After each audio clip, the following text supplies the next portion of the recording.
Are you sheltering in place, isolated, feeling alone? Well, then you're just like us. Hit me.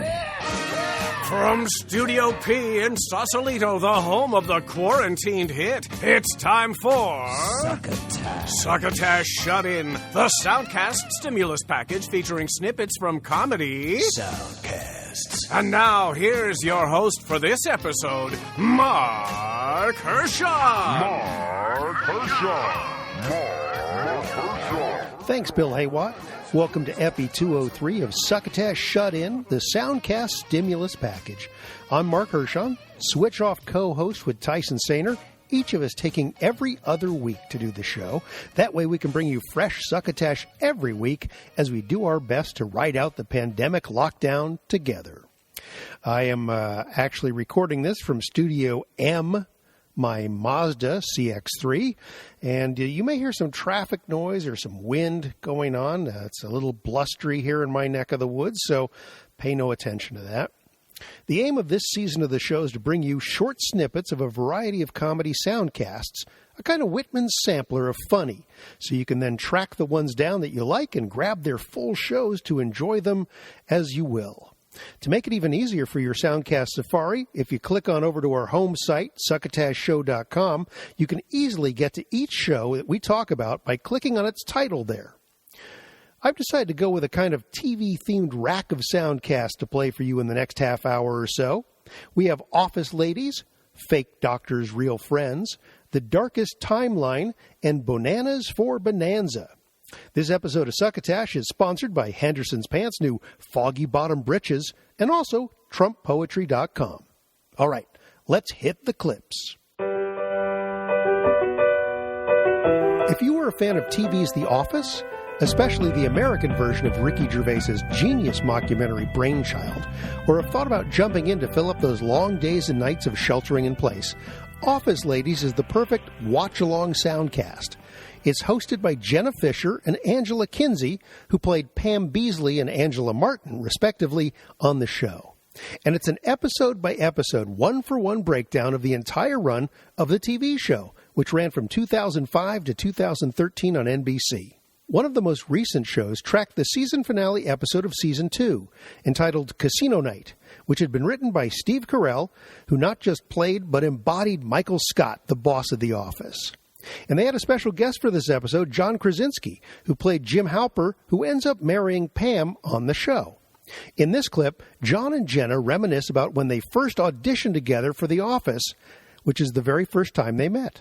Then I was the last New York person, and I saw all these LA people in, and I started to get super self-conscious. I am not a confident person, and I was like, oh my God, this is so embarrassing. I'm the only New Yorker here, because everybody was like, hey, Johnny, Tim, like greeting each other. And I was sitting on a floor. So I went on to the set because all the producers were hiding in the background. And I said, I'm so sorry. I think someone forgot to tell me to go home. And from behind a fake wall, I remember hearing a lot of chair moving and stuff and banging against the wall. And it was Greg trying to get out of his chair and find the entrance to get back on set. And he was like, nope, hold on 1 second. Hold on 1 second, please. Hold on 1 second. And I heard Terry Weinberg being like, no, don't go. And then I went back out to the waiting room, super freaked out. And I saw Jenna walk in the door. And she was like, as soon as I saw you walk in, Jenna, I know I've told the story a billion times. So people are like, we get it. We've seen behind the scenes. I genuinely had a metaphysical event where I was like, oh, that's who's in the show. That person will be in the show. And so they held me back. You went in with a bunch of people. And I remember thinking, if I don't go in with her, I'm screwed. And that's when I went on the thing and said, you should let me go. And they said, no, there's one more person we want you to audition with. And it was you. And I thought, oh my God, you're saying there's a chance. Because if I'm in with you, I knew I had a shot. Oh my God. John, I can go back to that moment that I saw you at the audition. And I had that exact same reaction. I've tried to describe it to people, what it was like to audition with you. And the best explanation I could come up with was what if you walked into a room and music started playing and you and another person just started dancing in unison, even though you'd never met, That's what it was like auditioning with you. Wow, that's really way more beautiful than what I would say, which is like, I felt like I could see the future. Like, I was like, it actually gave me anxiety because I was like, she's so on the show. It's so weird that I'm like watching a piece get in.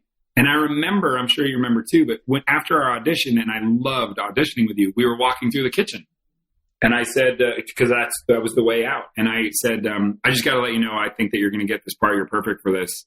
And you seem to remember, you said the same thing to me. I don't, because I blacked out. I was trying to not look you in the eye. I did. I was so excited that you said that because I felt like I had wanted to say that to you, but I didn't have the courage because I didn't know you. You were like essentially a stranger to me. The only time we had really spoken or interacted was during our audition.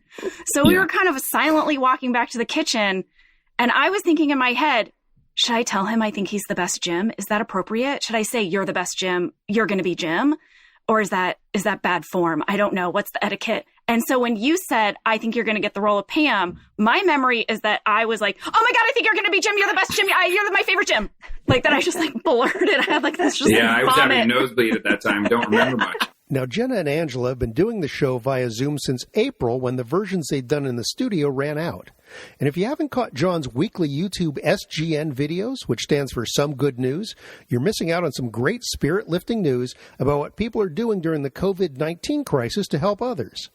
I'll put a link to a recent one up at succotashshow.com in this episode's rundown.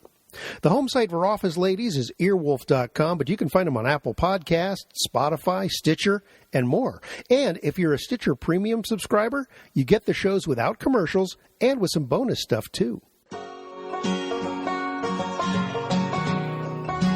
Another episode-by-episode breakdown of a beloved TV sitcom is Fake Doctors, Real Friends, hosted by Zach Braff and Donald Faison, who were two of the series regulars on Scrubs, which ran from 2001 to 2010, most of it on NBC, but the last two seasons aired on ABC.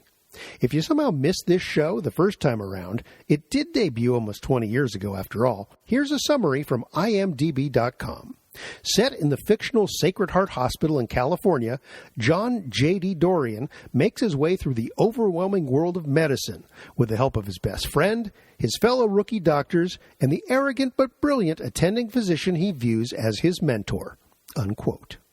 So Zach played J.D. and Donald his best friend Christopher Turk. There are a lot of funny fantasy sequences in the show, which are mostly in JD's brain. This clip is from a recent episode where series creator Bill Lawrence jumps in as their guest to talk about the show.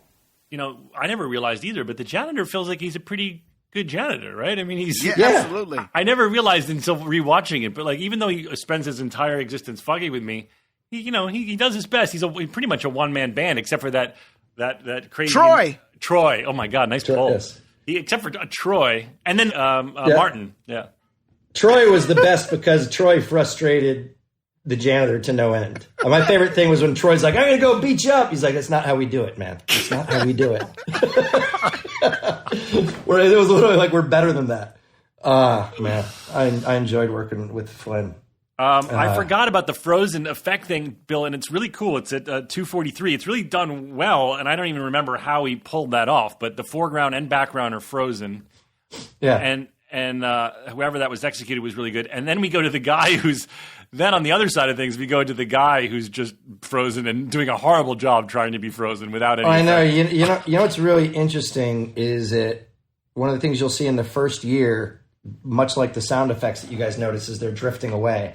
I think they're almost gone. I'm hoping we close. We keep laughing that you say they're almost going away, and then we hear and like, then big time. Jingle bells, yeah, jingle balls with bells. But the other thing that you have to look for is we used to, because writers love to procrastinate, we used to have hours of talks about rules, and the rules of the world, this broke one of them, and we made it right after this, was you can't still be in a fantasy after you're out of a fantasy. Oh, interesting. Interesting. Wow. Yeah, after you flash out, it has to be real. The conversation that tortured people forever, and we didn't show the answer to it till like the 6th or 7th year, is when JD has these long fantasies, what's he doing? Is he just standing there? Yeah, what's happening? And eventually we had you talking to the Todd in like the 6th or 7th year when you go, oh, that makes me think about trolls. And you go like this. And then Todd stands there for the better part of like 30 seconds. And then you're like, and that's why you shouldn't buy blah, blah, blahs. And right. Whatever. Yeah. Yeah, I mean, well, you started. It's funny because last time you were on, we talked about how when I came out of a fantasy, I had agreed to buy Nurse Roberts' dead husband's bowling shoes. Yes, and I didn't know because I was in a fantasy land, but I forgot you didn't really keep that little thing going. That would have been a funny runner if like JD, because he's in a fantasy, ends up agreeing to all this random shit. We didn't have any of the rules yet, man, and we were trying. People used to argue all like the biggest argument that you guys can look for in the writers' room, and it ate up hours the first year. Was JD's voiceover omniscient? Did he know what was going on in the other stories and could narrate them? Or did we have to write it so general as if he's talking about himself but doesn't know about those stories? And it used to drive people insane. The home site for Fake Doctors, Real Friends is iHeartRadio, where incidentally you can find episodes of Succotash just by doing a search for us there. Zach and Donald have been doing this show just since the start of the coronavirus crisis, so they're on Zoom and have been the whole time. Donald has to do his from a closet because he's got kids. I like the fact, just like with Office Ladies, you can tell that these two hosts are actually real-life friends. I've got 2 more fun clips coming up, but let's grab a couple of quick messages from our esteemed sponsors. Hello, friends. In this time of political unrest, both in the U.S. of A. and abroad, Bill Haywatt here to offer you a reassuring word from our overlords at Henderson's Pants. If you're overwhelmed with the wild ride the current administration has upon us, relief is just a changing room away. Once you slip into a pair of Henderson's new foggy-bottom breeches, you'll be well on your way to seeing yourself clear of these trying times. Why, you may ask?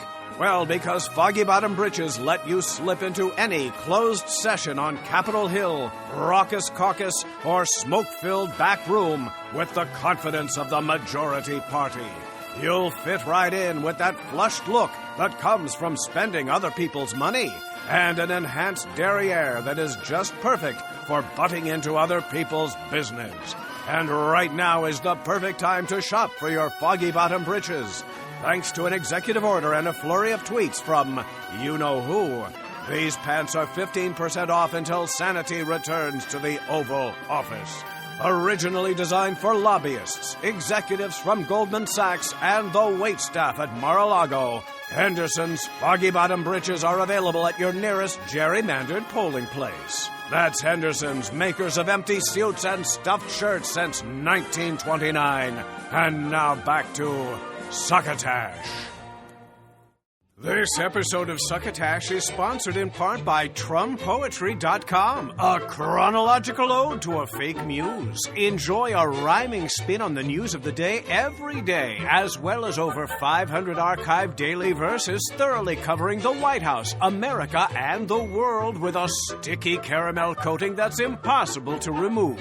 That's TRUMPoetry.com. Everything you need to know in rhyming couplets. TrumPoetry.com.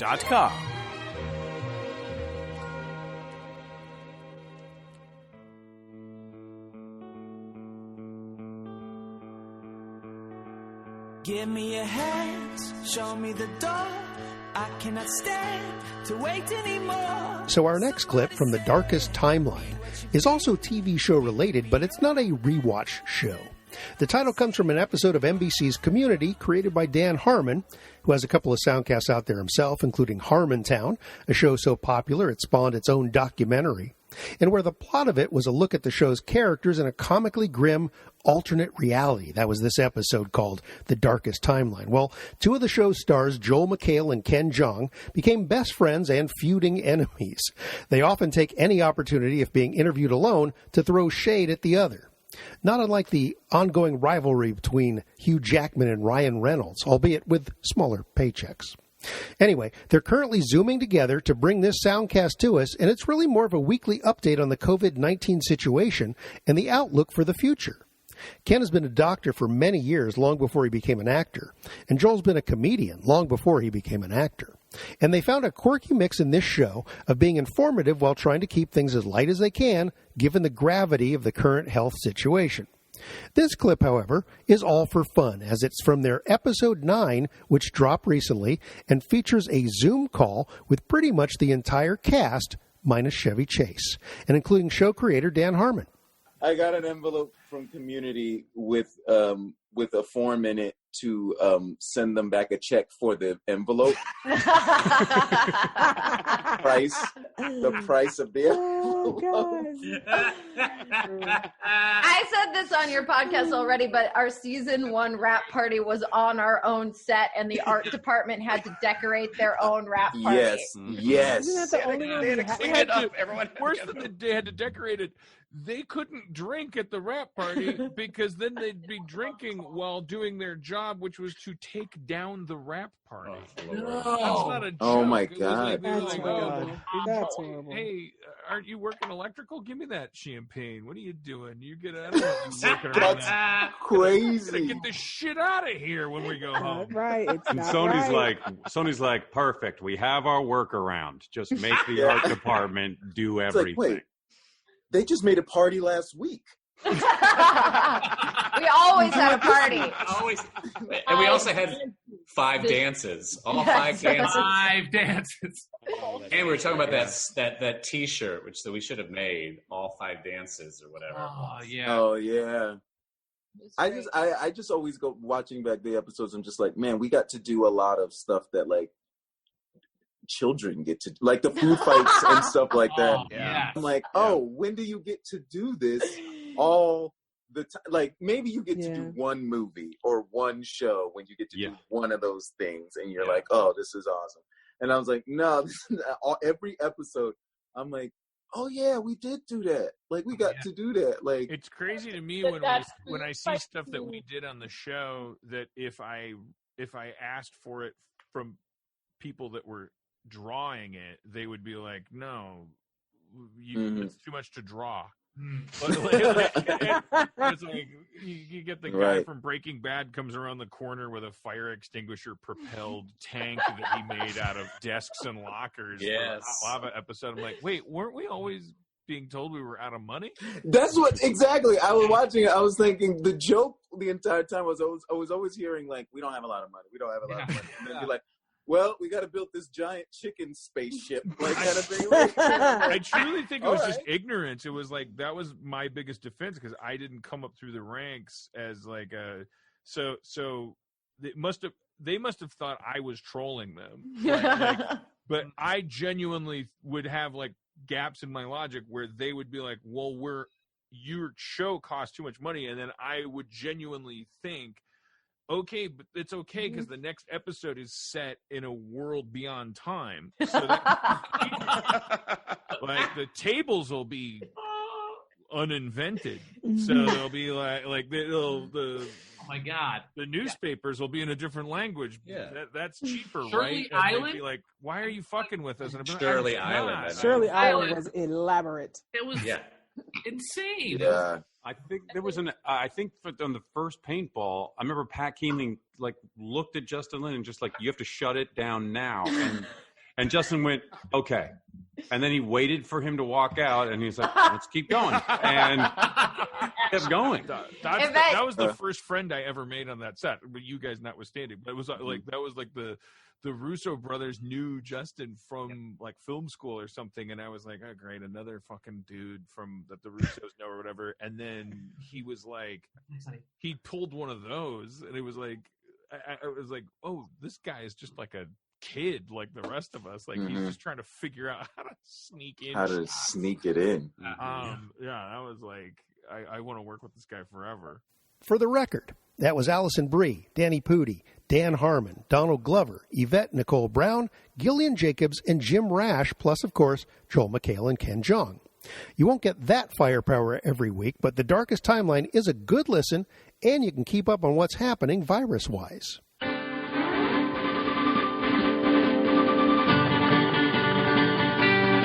All right, for our last clip, we're going to take a hard left away from the sitcoms that feature prominently in the 3 preceding segments. Although this last one is, for all intents and purposes, a rewatch show, I'm not even sure how to explain Bonanas for Bonanza without taking up a whole show itself, but let's try. First of all, I'm not pronouncing the title. It is Bonanas for Bonanza. Not sure why. As for the rest, once upon a time, Andy Daly and Matt Gorley did a couple of seasons of Andy Daly's podcast pilot project over on Earwolf. We clipped one of those pilots, Shut Up and Have Fun with Danny Mahoney, back in Epi203 of Succotash in 2014. One of Andy's characters from that group of pilot episodes was Dalton Wilcox, who billed himself as, quote, the poet laureate of the West, unquote. He also had a habit of hunting down and killing monsters, such as werewolves and vampires. Cut to present-day Soundcast land, where Andy and Matt have created a rewatch show around Bonanza, a very popular TV Western that ran for 15 years and went off the air in 1973. 1973. Take that in for a minute. You can find a lot of it on YouTube and some other streaming services. Well, hilariously, with Andy playing Dalton Wilcox and Matt Gorley coming in as country music legend Mutt Taylor, along with comedian Maria Bamford along for the ride as Bonanza superfan Amy Sleeverson, this trio is attempting to get their audience through all 431 episodes of this long-defunct TV show. They often will have a guest riding shotgun, and our clip, episode 4, The Paiute War, features the hardest-working guest in soundcasting, Paul F. Tompkins, appearing as Dalton's adversary, Russell Shine.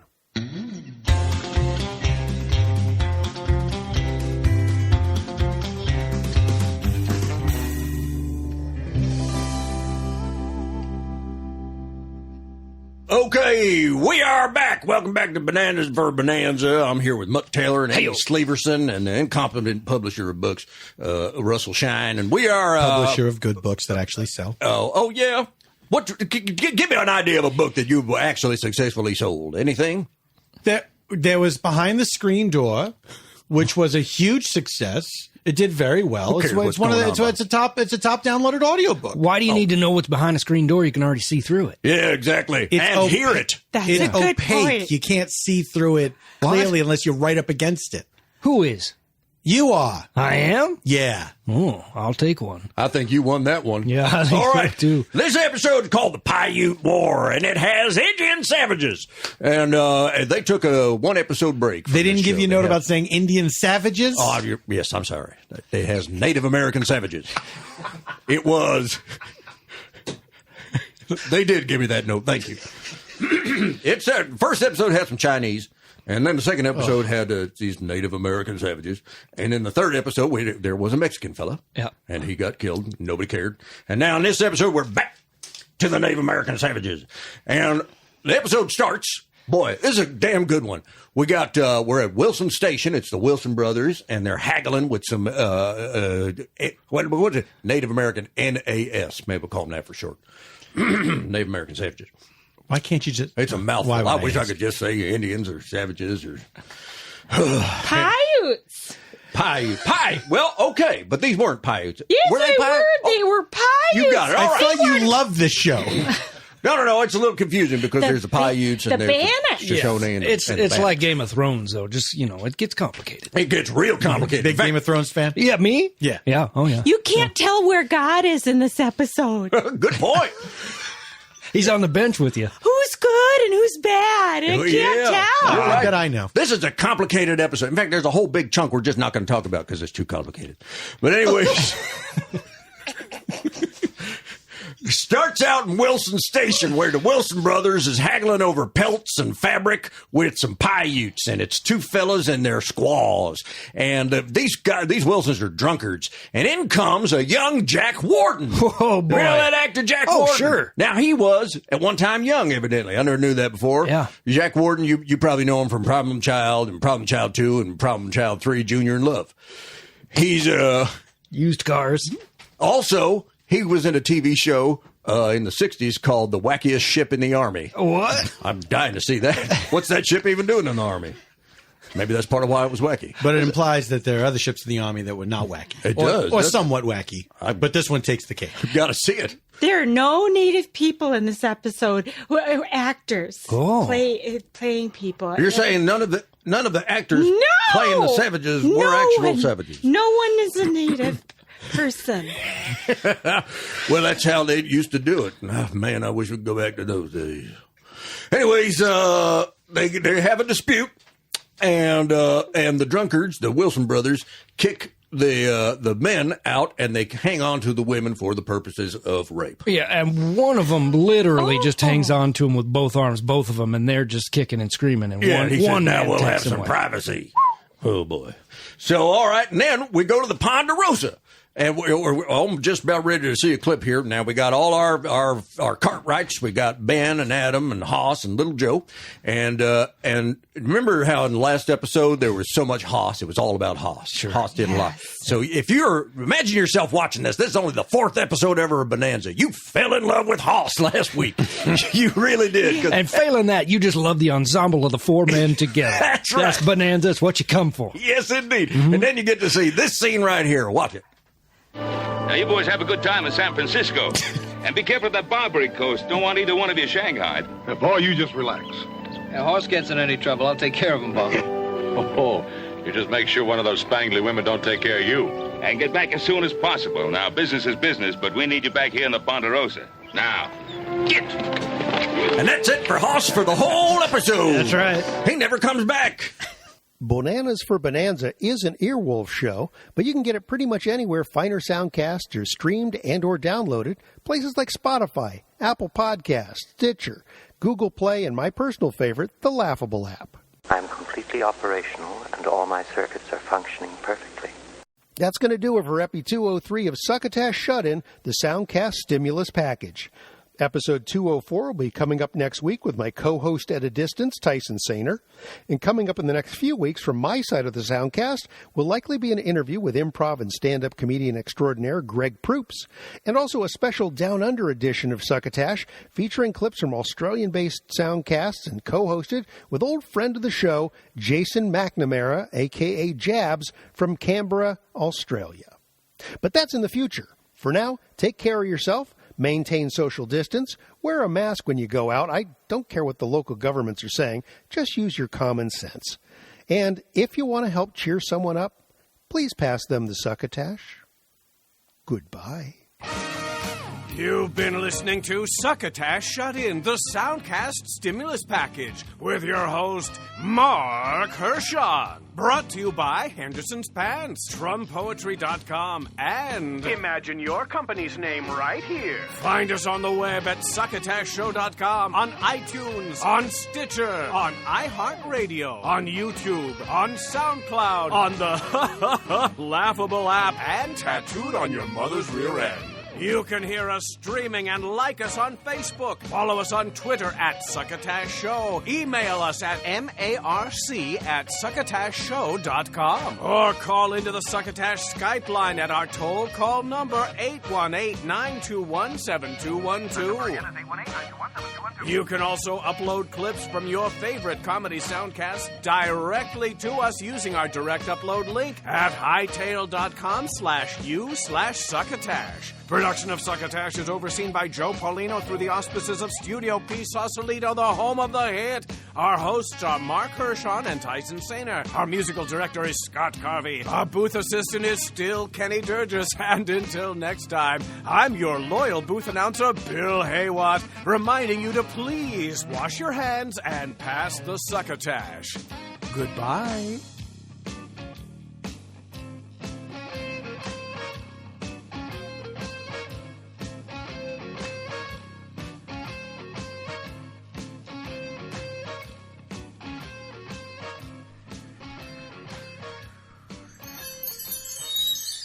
This has been a Succotash Patch production.